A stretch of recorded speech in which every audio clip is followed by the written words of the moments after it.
On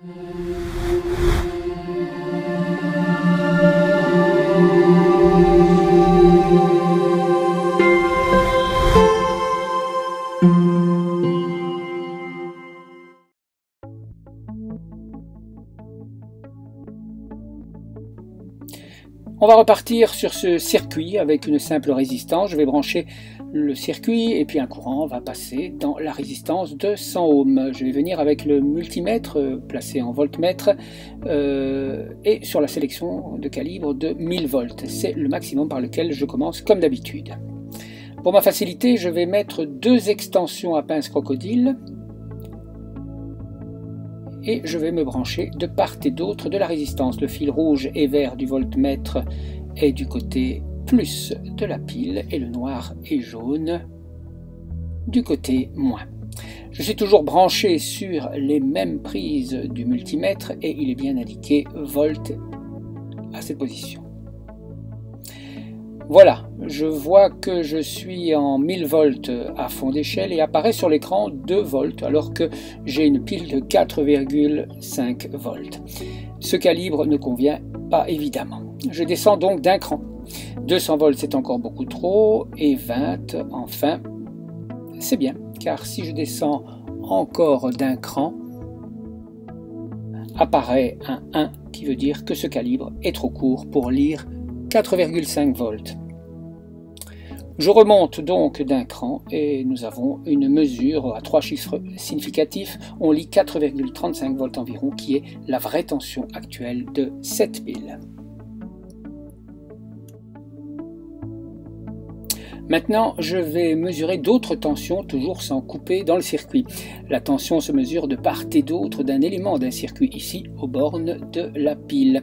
Toujours le côté plus rouge du côté plus de la pile et le moins du côté du commun du voltmètre. Et qu'est-ce que l'on mesure? Eh bien, on a la même tension environ, et peu importe que l'on mesure ici entre les bornes de la pile ou entre les bornes de la résistance, on a toujours la même tension. Changeons à présent de résistance. Donc je change de résistance, je coupe le circuit pour cela, je mets celle de 470 ohms.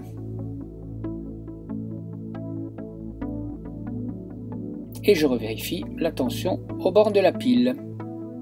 On a toujours autour de 4,4 volts, donc un voltage similaire, mais légèrement différent à cause de la résistance interne de la pile.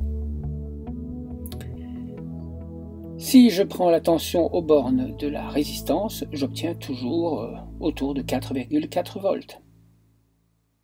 En tout cas, ces deux voltages, vous allez voir, sont les mêmes si nous ne changeons pas de composant.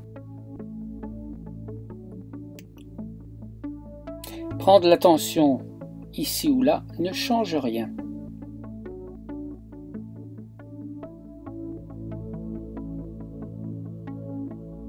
Même tension.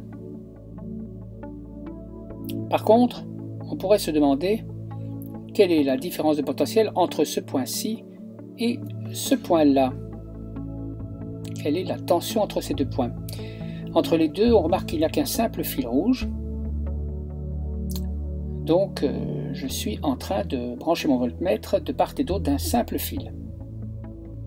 Évidemment, il n'y a aucune différence de potentiel entre ces deux points liés par un simple conducteur. Je remonte encore, je prends la tension entre ces deux points et je trouve 0 volts. Ce sera le même cas si je déplace mes contacts sur le fil noir. Le circuit est toujours branché, il n'est pas altéré et j'ai toujours 0 volts au voltmètre.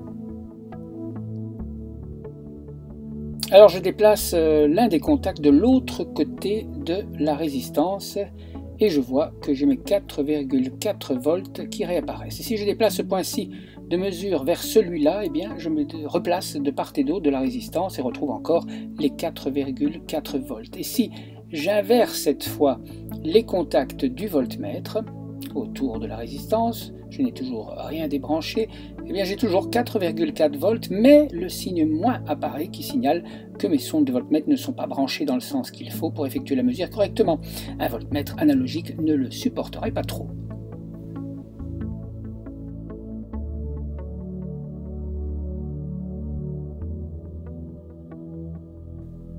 Pour l'expérience qui suit, je vais me débarrasser de ce montage de fil. Je vais retirer les sondes habituelles et utiliser de simples fiches bananes que je vais brancher l'une sur le commun et l'autre sur volt. Et je vais ajouter aux extrémités de ces fiches bananes des pinces crocodiles.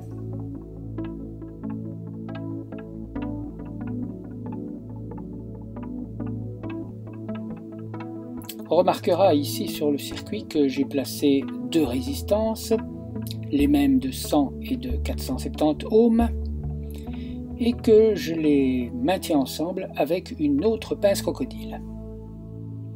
Comme le sol n'est pas conducteur, cela ne pose pas de problème.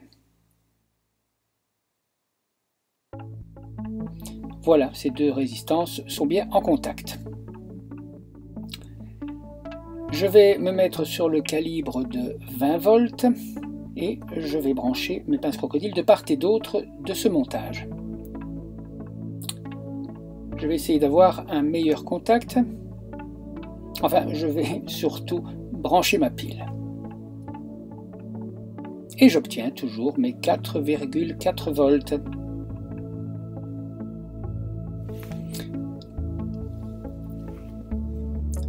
Ceci est relié à la borne positive et ceci à la borne négative.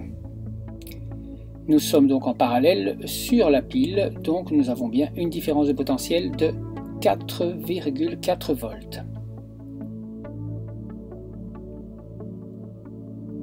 Et si je retire ce contact et le déplace ici, c'est-à-dire aux bornes de cette seule résistance,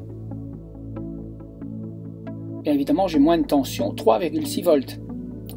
On peut dire assez facilement la tension aux bornes de celle-ci, car la DDP aux bornes de l'ensemble est égale à la différence potentielle aux bornes de la première résistance plus la DDP aux bornes de la deuxième. Vérifions.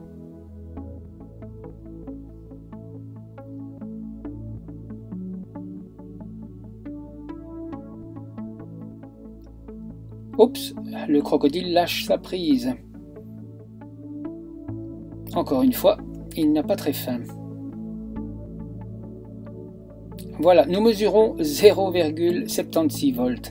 La somme des deux, 3,6 plus 0,76, donne bien environ nos 4,4 volts aux bornes des deux résistances en série. Si maintenant je décide de les remettre en parallèle pour terminer. Je n'ai plus besoin de cette pince crocodile. Je mesure la tension aux bornes de cet arrangement. Deux résistances mises en parallèle. Et je vais obtenir évidemment mes 4,3, 4,4 volts puisque le montage est à nouveau tel quel en parallèle sur la pile.